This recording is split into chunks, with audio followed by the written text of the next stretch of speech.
गाड़ी नमस्कार, उतनी लंबी कार उतना बड़ा होगा कारोबार। दोस्तों नमस्कार, मेरा नाम है डॉक्टर आकाश त्यागी और मैं पूना से हूँ। बाई क्वालिफिकेशन मैंने एमडी तक की पढ़ाई की और उसके बाद मैंने गवर्नमेंट जॉब ज्वाइन किया। शुरुआत में थोड़ी स्टोरी कवर करूँगा। आज हमारा दिन है, बहुत दिन वेट किया हमने इस दिन का और आज ये दिन हमारे जीवन में आया, तो परमपिता परमेश्वर का बहुत बहुत धन्यवाद, हमारे माता पिता का बहुत धन्यवाद और हमारी पूरी लाइन ऑफ स्पॉन्सरशिप का बहुत बहुत धन्यवाद, भारिल भैया का, भारिल फैमिली का बहुत बहुत धन्यवाद। दोस्तों मेरा जन्म हुआ था उत्तर प्रदेश के एक शहर सहारनपुर में। हरिद्वार सुना होगा, सहारनपुर तो शायद ना सुना हो आपने। तो हरिद्वार के पास एक शहर है सहारनपुर, वहां पर एक किसान परिवार में मेरा जन्म हुआ। जमीन तो बहुत सारी थी पर पैसे नहीं थे, पता नहीं क्यों। 120 बीघा जमीन थी पिताजी के पास, लेकिन कभी देखा नहीं कि कभी खुला पैसा हो या हाथ खुला हो, हमेशा कंप्रोमाइज में रहे। तो स्कूल से आने के बाद मुझे हमेशा भैंसों का काम भी करना पड़ता था। कई सारी भैंस थी और कम से कम 12-13, और उनका भैंस का घास गोबर करना। और बरसात के दिनों में तो बहुत चैलेंजिंग होता था। बरसात के दिनों में खेत में जाना, चारा काट के लाना, और मतलब समझिए मेरे मन में इतनी कुड़ थी, किसी तरह बस यहाँ से निकल जाऊं, बस पढ़ाई लिखाई करके यहाँ से निकल जाऊं। और मैं पढ़ने में अच्छा था, हमेशा मेरी फर्स्ट डिवीजन आई, तो मैं थ्रू आउट फर्स्ट क्लास रहा और भगवान की कृपा रही। और मैंने फिर गवर्नमेंट जॉब ज्वाइन किया 1994 में, राइट 1994 में मैंने इंडियन एयरफोर्स ज्वाइन किया और पहली पोस्टिंग मेरी एयरफोर्स एकेडमी हैदराबाद में थी और वहाँ पर हम काफ़ी साल रहे। उसके बाद मुझे लगा जीवन थोड़ा ठीक हो गया। उतनी सैलरी नहीं थी 94 में, लेकिन गोबर से, चारे से छुटकारा मिल गया, गाय भैंसों से, बस यही बहुत था मेरे लिए। मुझे तो लगा इसी में काम हो गया, अपना जीवन सफल हो गया। और उसके बाद दोस्तों फिर मेरी शादी हुई और शादी होने के बाद पूनम साथ में आ गई। और ये समझ लीजिए कि जो सैलरी मेरे अकेले के लिए कम पड़ रही थी, अब उसमें 2 आदमी कैसे एडजस्ट हो। तो यहां से मेरे मन में शुरू हुई एक बात कि मुझे कुछ साइड में करना चाहिए। और फिर सोने पे सुहागा क्या हुआ कि 99 में मेरे पेरेंट्स एक्सपायर हो गए और 3 छोटे भाई बहन शोभित, नंदकिशोर और पाउल, वो मेरे साथ आ गए। और यहाँ से और मेरा हैदराबाद से ट्रांसफर जैसलमेर राजस्थान में हो गया, बॉर्डर एरिया। तो वहां पे हम चले गए। अब देखिए 6 महीने पहले तक मैं अकेला था, मेरी सैलरी और मैं अकेला, मजे करने के लिए ठीक ठाक था। अब मेरे साथ कितने लोग आ गए? 4 और आ गए। एक ये आ गई मैडम और 3 भाई बहन आ गए। तो परिवार इमीडिएटली हमारा 4 मेंबर का बढ़ गया, 5 हो गए टोटल। और सैलरी में कोई इजाफा नहीं हुआ। सरकार को इससे मतलब नहीं कि भाई आप कितने बढ़ गए, कितने घट गए, वो तो उतनी ही सैलरी देती है जितनी आपको पहले दे रही थी। अब मेरे खर्चे बढ़ गए। शादी से पहले मैं अकेला था तो एयरफोर्स की जो एकोमोडेशन थी उसी में हम रहते थे। अब शादी के बाद तो हमें बाहर कहीं ना कहीं कुछ मकान लेना पड़ेगा। तो जैसलमेर में एक मकान लिया और 5 आदमियों का परिवार हमारा बन चुका था। मेरे बच्चे अभी तक नहीं थे। तो दोस्तों सैलरी कहीं ना कहीं कम पड़ने लगी थी। मन में कहीं ना कहीं विचार चलने लगे थे कि मुझे कुछ एक्स्ट्रा इनकम के लिए करना चाहिए।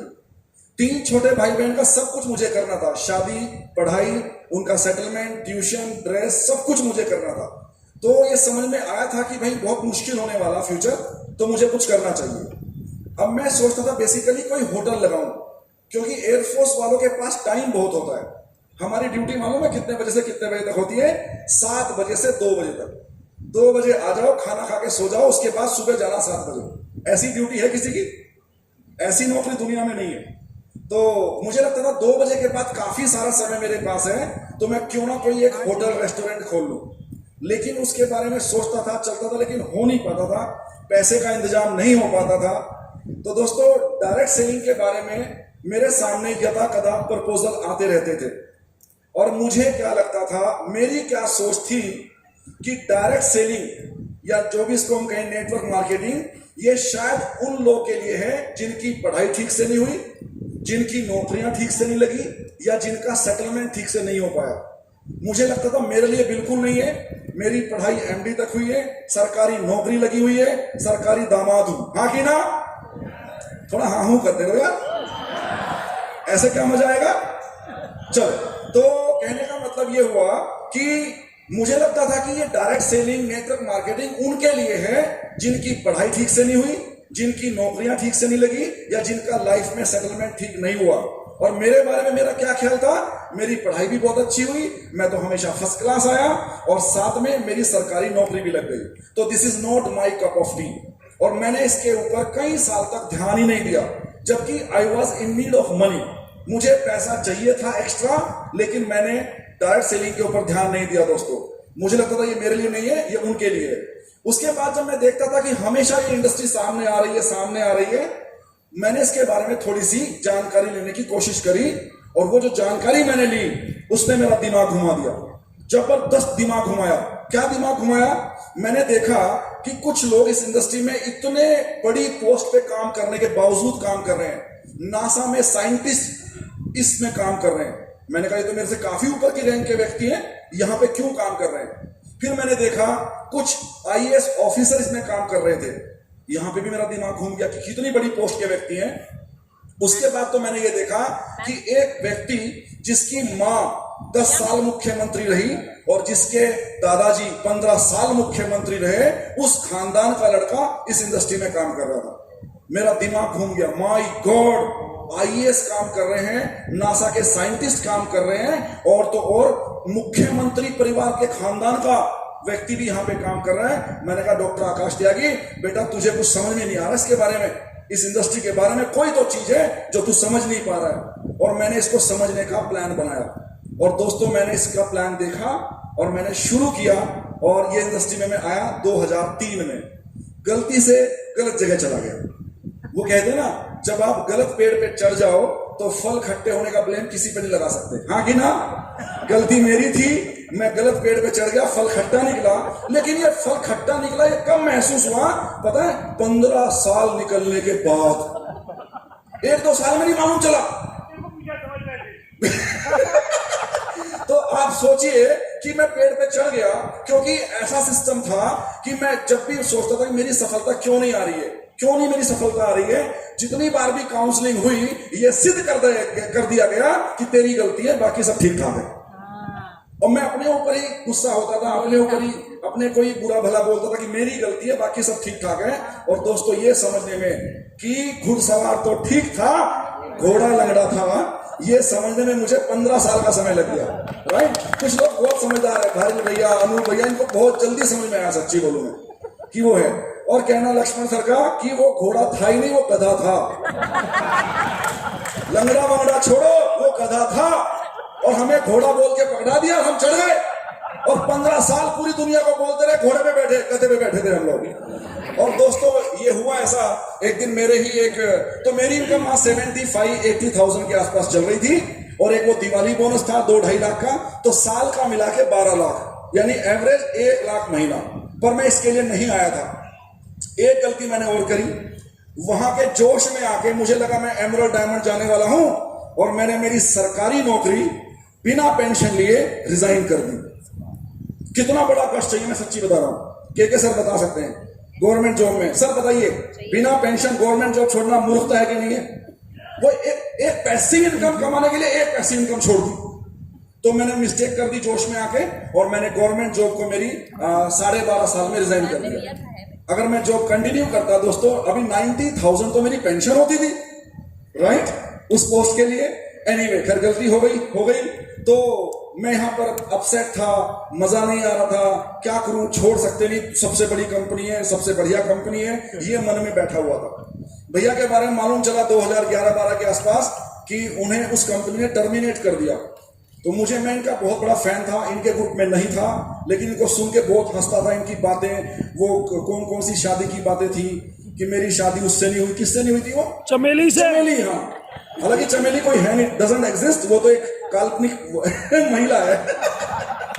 तो मैं बहुत हंसता था। भारी भैया पूना आए थे एक बार, और पूना में बोला मराठी हिंदी क्या चलेगी, तो ये मालेकर सर ने बोल दिया है मराठी। अब भैया ने कहा आती तो है नहीं, बोलूं क्या। तो ये बॉम्बे गए थे बाई एयर, और वहां से पूना आए थे बाई रोड। तो एक्सप्रेस हाईवे पे 2-4 बोर्ड देखे थे, और इन्होंने वही बोल दिए, बोगदा पुढ़े आहे। अब जनता फटी बहुत जोर से हंस के। और एक और खतरनाक बोला मराठी में, क्या बोलते हो, मुतारी स्त्रियां साठी।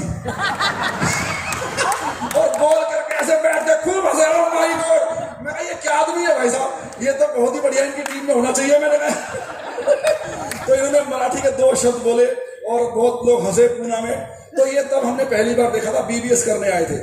सो दोस्तों, जब भाई भैया को मालूम चला कि कंपनी ने टर्मिनेट कर दिया, मुझे बड़ा दुख लगा कि अब इनका क्या होगा।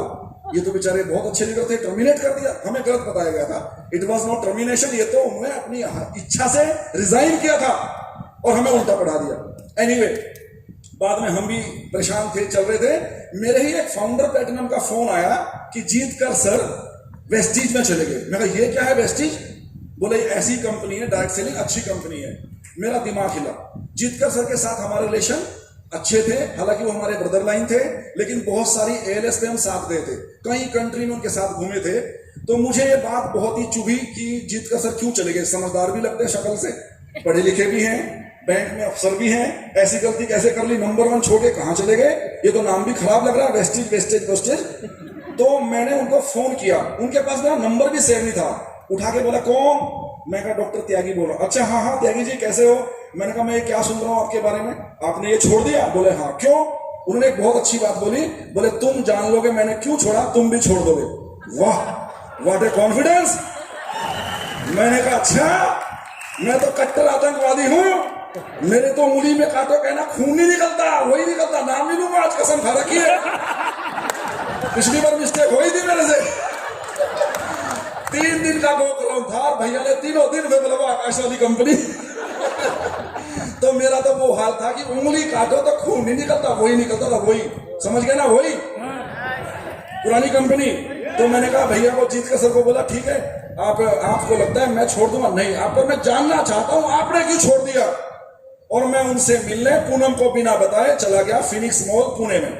एक कॉफी पी और मैंने कहा बताइए। उन्होंने एक लाइन खींची, इधर लिखा पुरानी कंपनी का नाम, इधर लिखा वेस्टेज का नाम, और उन्होंने कंपैरिजन बताया, प्लान नहीं बताया, कंपैरिजन बताया, पुरानी कंपनी और वेस्टेज। 3 कंपैरिजन होते होते मेरा दिमाग उड़ना शुरू। और दोस्तों, उन्होंने टोटल 15 कंपैरिजन बताए, ओनली 15 पॉइंट। और मैंने कहा कि मैं इसको शुरू करना चाहूंगा, लेकिन बहुत बड़ी अड़चन है। मैंने कहा एक, वो इतनी आसानी से नहीं मानेगी, मेरे तो खून में, उसको तो पता नहीं कहां कहां घुसा हुआ है ये कंपनी। तो बोले कोई बात नहीं, आप जाओ ट्राई कर लो, अगर जरूरत लगे तो मैं और मंजूषा आते हैं। मैं कहा आप तो बिल्कुल मत आना, आप अगर आए तो मामला ही बिगड़ जाएगा।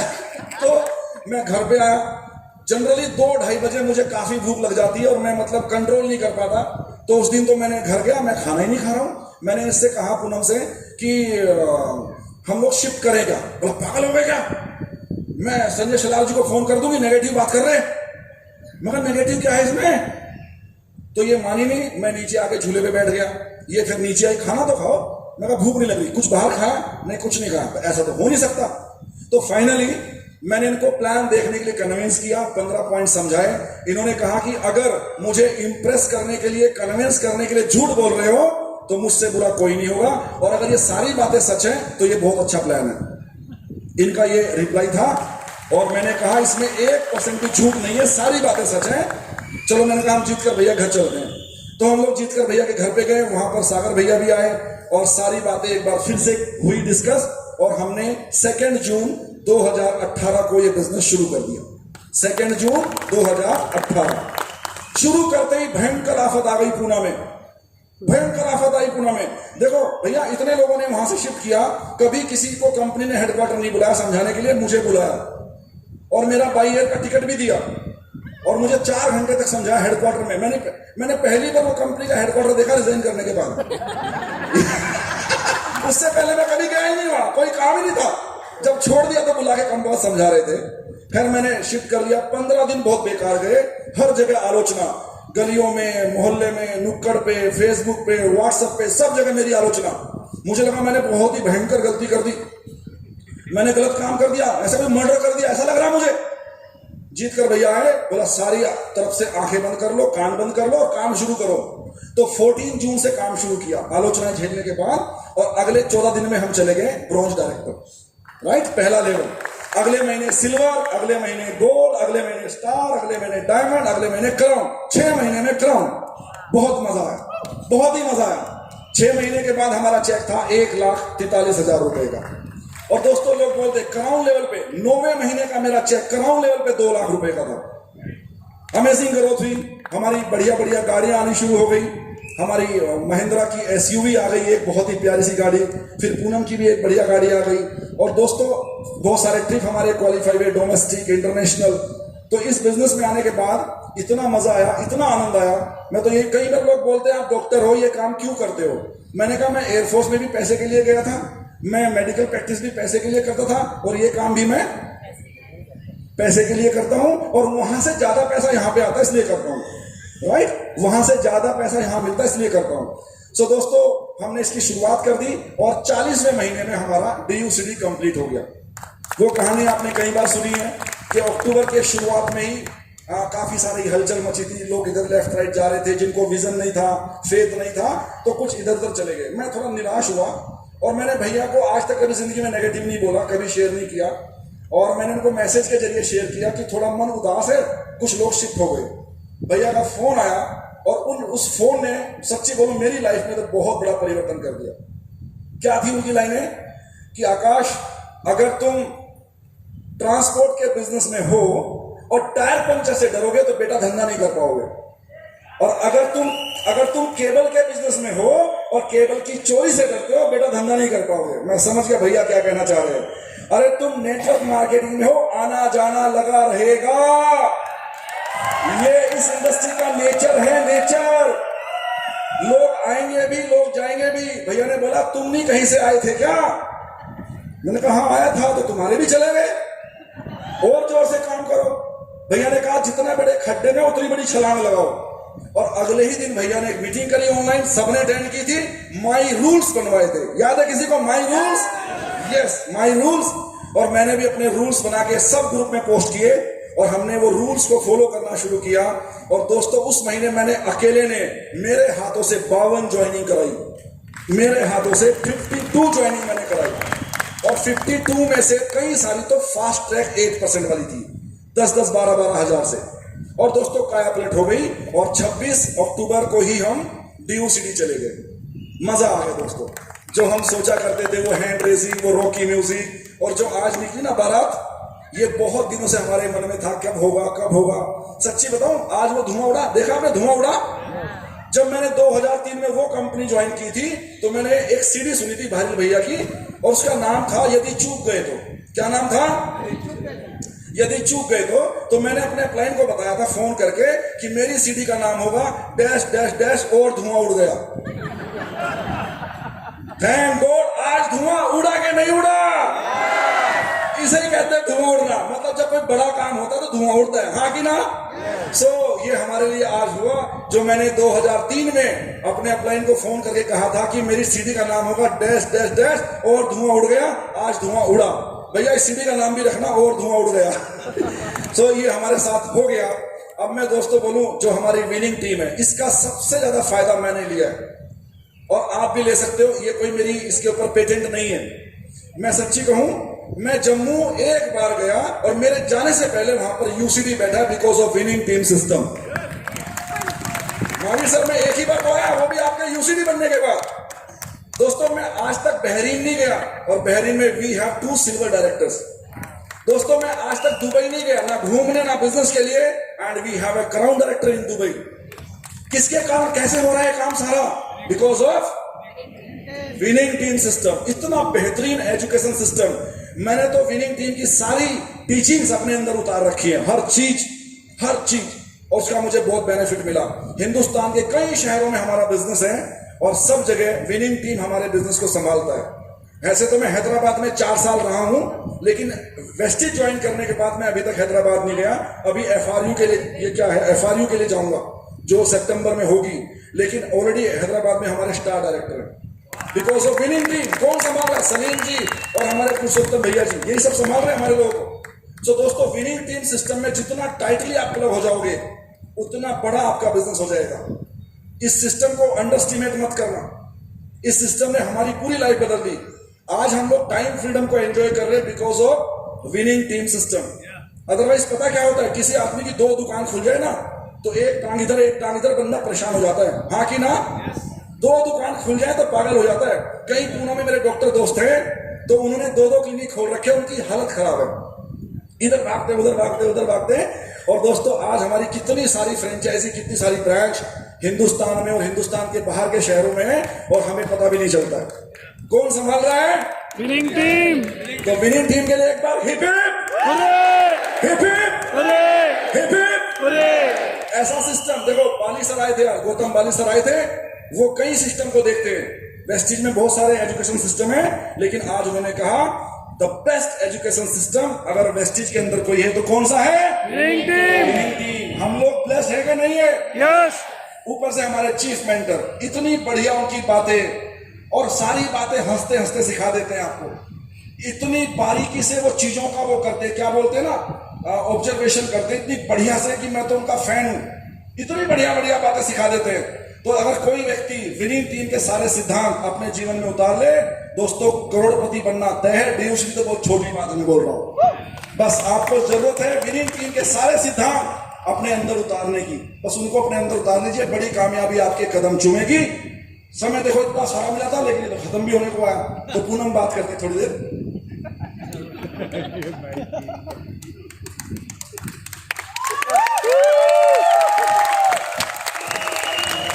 कई जीत बाकी है, कई हार बाकी है, कई जीत बाकी है, कई हार बाकी है, अभी तो जिंदगी का सार बाकी है।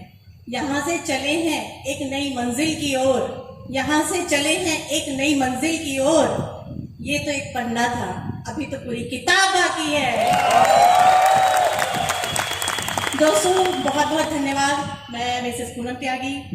आज बहुत ही खुशी का दिन है, मैं बहुत ब्लेस्ड फील कर रही हूँ क्योंकि बहुत पुराना सपना पूरा हो रहा है आज, राइट। और ये हम इमेजिन किया करते थे, और जब जब हैंड रेज होता था यहाँ किसी का, हम मतलब मैं पर्सनली खुद यहाँ पे अपने आप को देखती थी कि ये मैं खड़ी हूँ और मैं कैसे तैयार होंगी, मैं कैसी ड्रेस पहनूंगी, मैं ये सब सोचा करती थी, मैं कैसी ज्वेलरी पहनूंगी। और आपको बताऊं हमारी शॉपिंग ये पिछले साल से चल रही है, जब ये लॉकडाउन में होने वाला था FRU, राइट। और हमें ज़्यादा टाइम मिल गया शॉपिंग का, अदरवाइज उस समय हो जाती तो हमारी शॉपिंग बीच में ही जल्दी खत्म करनी पड़ती, बट तब से पर आने के एक दिन पहले तक हमारी शॉपिंग चल रही है। और मुझे इतना मजा आ रहा है, मुझे और मेरे बच्चों को शॉपिंग करना बहुत पसंद है, पैसे खर्च करना बहुत पसंद है। और ये पसंद तभी आता है जब अकाउंट में अच्छा खासा हो, राइट। तो मैं स्टार्ट करूंगी। मेरा जन्म बिहार में हुआ, मेरे पापा की जॉब थी और हम 4 भाई बहनों में मैं सबसे बड़ी हूँ। मेरी पूरी एजुकेशन 10th तक वहीं हुई है, और 10th के बाद फिर हम लोग कानपुर यूपी में शिफ्ट हो गए, पापा का ट्रांसफर हो गया और पूरी आगे की पढ़ाई मेरी कॉलेज की फर्दर पढ़ाई वहीं पे हुई, राइट। और जब पढ़ाई हुई खत्म चल रही थी, मेरा शायद ग्रेजुएशन चल रहा था, तो उसी समय मेरे पापा प्राइवेट जॉब में थे। तो हमें पता चला, क्योंकि हमारे घर में बच्चों को ज्यादा बातें बताई नहीं जाती थी, सीरियस बातें, तो थोड़ी कान में खबर पड़ी कि पापा की कंपनी बंद हो रही है। हम भी डर गए थोड़ा, क्योंकि मेरी एज ठीक ठाक थी, मुझे इतनी समझ आ गई थी, राइट। तो वहां से पता चला कि उनकी कंपनी बंद होने वाली है। और मम्मी को जब हम लोग कुछ ज्यादा डिमांड करते थे तो वो हमें एक धमकी देती थी कि खबरदार जो ज्यादा डिमांड की, नहीं तो हमें गांव जाना पड़ेगा। और शहर में पले बड़े बच्चे कभी गांव जाना नहीं चाहते, क्या, क्योंकि वहां पे इतनी सुविधाएं नहीं होती। हम छुट्टियों में एंजॉय करने तो जाते थे, वो एक अलग बात है, लेकिन अगर बोले परमानेंटली वहां पे रहना पड़ेगा तो वो टेंशन आती थी। और फिर हम लोग थोड़ा सा चुप रहते थे कि अभी ज्यादा घर में कंडीशन ठीक नहीं है, पापा बड़े टेंशन में है। अभी जिनके 4 बच्चे हो, एक सब कॉलेज में हो, कोई स्कूल में हो, और जब शादियों का टाइम आ रहा हो, उस समय में प्राइवेट जॉब में ये पता चले कि कंपनी ही बंद हो रही है, तो वो इंसान क्या करेगा, ये आज हमें समझ में आता है। उस समय थोड़ा थोड़ा समझ में आ रहा था कि घर कैसे चलेगा, ये जिम्मेदारियां पूरी कैसे होंगी। तो वो फाइनेंशियल सिक्योरिटी वाली जो बात होती है ना प्लान में, वो तब से मेरे दिमाग में है कि हमें हमेशा अपने जीवन में बहुत सारे ऑप्शन रखने चाहिए। एक सेकंड ऑप्शन तो हमेशा होना चाहिए, जैसे कार में स्टेपनी होती है, इनकम को भी सेकंड ऑप्शन होना चाहिए, राइट। तो तब से वो दिमाग में मेरे सबकॉन्शियस माइंड में चल रहा था। और बचपन हमारा बहुत अच्छा बीता, जैसा मिडिल क्लास फैमिली में होता है, मना कुछ नहीं पर सब कुछ मिलता भी नहीं है ना, अगले महीने और बाद में। हमारे पेरेंट्स ने हमेशा अपने लिए कॉम्प्रोमाइज किया और हमेशा बच्चों के लिए सोचा। 4 बच्चों की अच्छी एजुकेशन हो गई, सब बढ़िया बढ़िया जॉब कर रहे हैं, बढ़िया इनकम में है, राइट। तो यही एक पेरेंट्स का ड्रीम होता है। और मेरा बचपन से ड्रीम था कि मुझे स्टेज बहुत अट्रैक्ट करता था। मेरा सिंगिंग में बहुत इंटरेस्ट था, लेकिन हमारी फैमिली में हमें परमिशन नहीं थी कि लड़कियां गाना गाएं, मतलब मेरे पर्सनली मेरे पापा को तो बिल्कुल पसंद नहीं था। एक बार मैंने बड़ी हिम्मत करके बोला था, पापा मैं म्यूजिक ले लूँ क्या? तो उन्होंने एक बार जोर से बोला कि नहीं नहीं ये सब जरूरत नहीं है, और मैं डर गई। और मैंने ये चीज जब बाद में अपने हस्बैंड को बताई थी तो वो बोलते हैं कमजोर इच्छाएं तो कभी पनपती ही नहीं है। राइट। तो मेरी इच्छा वो शायद कमजोर थी इसलिए वो पूरी नहीं हो पाई, पर मेरे मन में बचपन से ड्रीम था मैं डांस में जाऊं, मैं सिंगिंग में जाऊं, लेकिन मुझे परमिशन नहीं थी। राइट। और चलता रहा, एजुकेशन हो गई। उसके बाद हर लड़की का एक सपना होता है, शादी होगी। तो जो कमियां पेरेंट्स के यहाँ रह गई, मम्मी हमेशा बोलती थी अपने घर जाके करना, अपने घर जाके करना। माएँ ऐसे ही बोलती है ना, ज्यादा बोलो तो हमें लगता है ना ये मांगो वो मांगो, तो वो बोलती है अब अपने घर जाके करना। हमारे समय में ऐसा होता था, आज के बच्चों को ऐसे बोल दो तो वो उल्टा हमें समझा देंगे। राइट। तो ये सुनते रहते थे। तो जब पता चला कि पापा की जॉब छूट गई थी, पापा ने अपना ट्रेडिशनल बिजनेस में कदम रखा, जो उनका पुराना एक्सपीरियंस था, तो उसका ही सहारा लेके उन्होंने वो बिजनेस स्टार्ट किया अपना। फिर ट्रेडिशनल बिजनेस में आ गए और वहां पे फिर उन्हें लगा कि अब बड़ी बेटी की शादी जल्दी कर देते हैं। मुझे नहीं करनी थी उस समय, लेकिन फिर भी हर लड़की का एक ड्रीम होता है मेरा भी घर बसे, मेरे भी बच्चे हों। तो पापा ने रिश्ते देखना शुरू कर दिए और हमारी अरेंज मैरिज है। बहुत सारे लोग मुझसे पूछते हैं आपकी लव मैरिज है क्या? तो हमारी लव मैरिज बिल्कुल भी नहीं है। और आप लोगों को मैं बताऊं, अरेंज मैरिज भी सक्सेसफुल होती है। राइट। कई लोगों को डाउट आता है कि नहीं होती है। अंडरस्टैंडिंग होनी चाहिए, आपके संस्कार अच्छे होने चाहिए और दोनों तरफ से होना चाहिए, एक तरफ से नहीं। तो हमारी शादी फिक्स हो गई और मुझे पता चला कि मेरे हस्बैंड एयरफोर्स में जॉब करते हैं। मैं बहुत खुश हो गई और अपने फ्रेंड सर्कल में भी हमारी बातचीत होती थी। तो मुझे क्या लगता था, बस मैं तो हवाई जहाज में ये बोलूंगी, है ना। अब सपने देखने के दिन और ज्यादा आ गए और ये सपने लेके शादी हो गई। और थोड़ा डर भी लग रहा था क्योंकि इनकी फैमिली गाँव की थी। और हाँ, तो ऐसे करके शादी हो गई। और शादी के बाद ही जब मुझे थोड़े समय में जो स्टोरी सुनाई उन्होंने, वो पता चल गया कि बहुत सारी जिम्मेदारियां मेरे ऊपर आ गई। तो मैंने सोचा अब ये मेरे सपने अपने तो पूरे होने वाले नहीं है, क्योंकि शादी होते ही मैं 3 बच्चों की माँ बन गई, है ना। और अभी मेरे बच्चे हुए नहीं थे, तो आगे भी जनरेशन बढ़ेगी ये, और ये इतनी सी सैलरी में कैसे चलेगा। इनका शौक था फर्स्ट डे फर्स्ट शो देखने का। राइट। शादी के बाद मुझे पता चला बहुत सारा कर्जा है इनके ऊपर। तो धीरे धीरे मेरे सपने लगा जैसे चकनाचूर हो जाएंगे, इतनी सारी जिम्मेदारियां, फिर कर्ज भी ले रखा है इन्होंने। मैंने कहा ये मेरे लिए गिफ्ट था क्या? राइट। लेकिन मैं बोलती हूँ जब जिम्मेदारियां मिलती है ना, तभी आप बड़ा सोचते हो। यहाँ पे पॉजिटिव चीज मैंने यही देखी, मैंने कभी इनको कंप्लेन नहीं किया। मैंने यही देखा कि जो रिस्पॉन्सिबिलिटीज आपने प्रॉमिस किया वो मैं आपका साथ दूंगी और हम अच्छे से रहेंगे। और उस समय हम कुछ सर्च कर रहे थे और फिर हमारी एंट्री कैसे हुई यहाँ पे जैसलमेर में, वो आपको बताया इन्होंने। हम इस इंडस्ट्री में आ गए। इस इंडस्ट्री में जब हम आए तो मुझे इसकी कुछ 4-5 चीजें बहुत अच्छी लगी थी। फर्स्ट ये कि नेटवर्क मार्केटिंग आपके लिए तभी काम करेगी जब आप लोगों को हेल्प करोगे, अदरवाइज ये आपके लिए बिल्कुल काम नहीं करेगी। कितना बढ़िया सिस्टम। दूसरा, लो इन्वेस्टमेंट में बहुत ज्यादा आपको वेल्थ कमानी है, तो ये सिस्टम बहुत बढ़िया है, ये मुझे बहुत पसंद आया कॉन्सेप्ट। तीसरा, मुझे समझ में आया कि हमारी जो भी प्रॉब्लम्स लाइफ में आती है उसको ओवरकम करना हम सीख जाते हैं, ऐसे विनिंग टीम जैसे एजुकेशन सिस्टम में रह के। थर्ड, जो भी हमारी लाइफ में फियर है उस पर हम विजय प्राप्त करना सीखते हैं। और लास्ट, कि हम खुद से और लोगों से प्यार करना सीखते हैं। ये कुछ चीजें मुझे इस इंडस्ट्री की बहुत अच्छी लगी। और लो इन्वेस्टमेंट में इससे अच्छा बिजनेस और दुनिया में कोई नहीं। तो इन चीजों की वजह से मैंने इनको हाँ कर दिया और हम इंडस्ट्री में आ गए। बहुत मेहनत की, 15.5 साल हो गए सपने देख देख के मेरी 3.5-4 साल की बेटी 18 साल की हो गई। बट वो बोलती थी आप मुझे कब ले जाओगे घुमाने, और हम कुछ जवाब नहीं दे पाते थे। हम अकेले एलएस करके आ गए कई सारी,